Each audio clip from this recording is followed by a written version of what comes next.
Alright, the latest on my XB35 flying wing.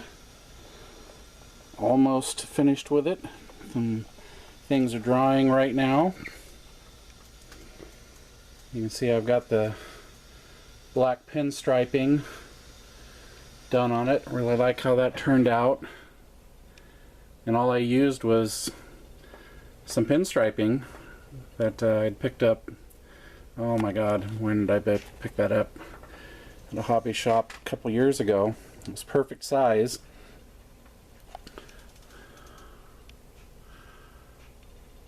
Really like how that turned out.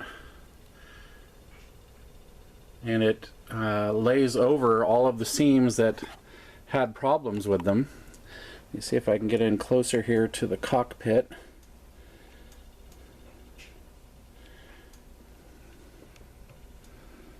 You can maybe see the blinking control panel lights I've got back there.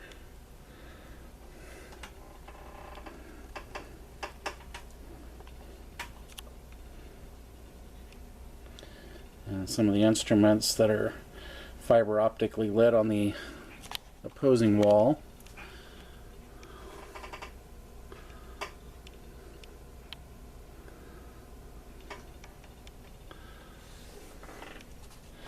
Now I'm going to have to reconfigure how I'm going to feed the power into this, because the front hangar doors, or I mean landing gear doors, sorry, need to be closed.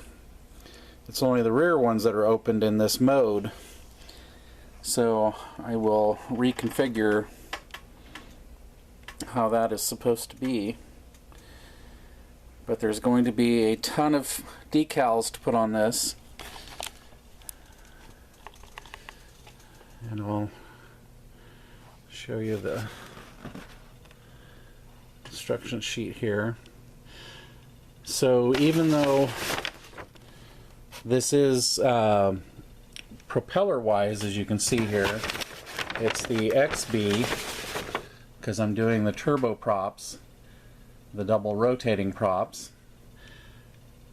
I liked the idea of the pinstriping from the YB35, so mine is going to be a hybrid, a transition between the XB and the YB. And there's all these little tiny decals to put on, especially on the propellers themselves. There's just a gazillion of them. There's a decal midway on the blade and then down toward the base of the blade. And then I've got to paint all the tips yellow. It's that's going to be something. But I do like the look of those turboprops with the double rotating blades. That it's a really smart look. And I like how my green and red formation lights are just perfect with those green and red LEDs recessed back into the wingtip there, so that the light isn't just glaring out. It's like the perfect illumination like you would see on an actual aircraft. So there she is. It's been a fun build, and I'll show you what I'm doing with the diorama for it. I checked some YouTube videos to find out some ways to do asphalt, a do-it-yourself asphalt. And so what I've done here is I made a little wooden display base for it. Just a really simple, just some plywood here, and glued the lifters on the ends so I have room for electronics underneath.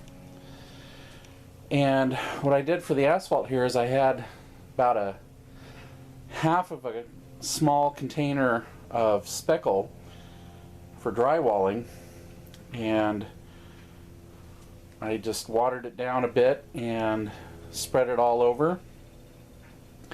And I think what I will do is fill in some of these tarmac holes and so forth that have resulted, but I like the look of that. Still a little wet, but I do like the look of that. Then on the edges here that I've painted a sand brown, I'm going to do some sand and foliage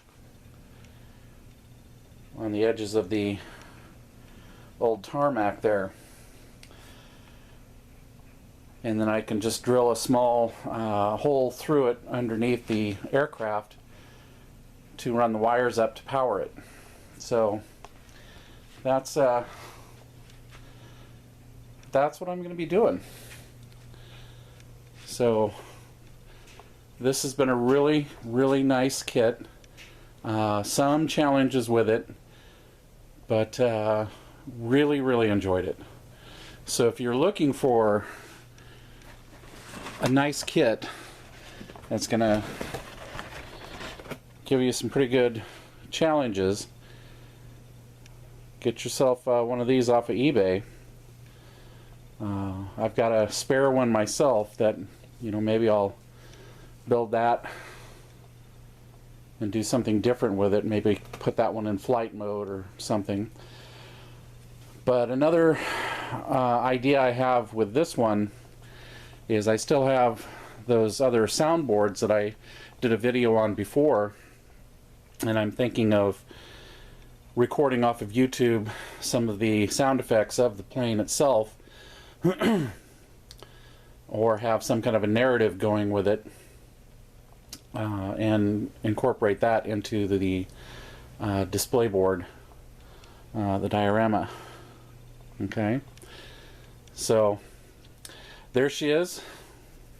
Fun model. That's it.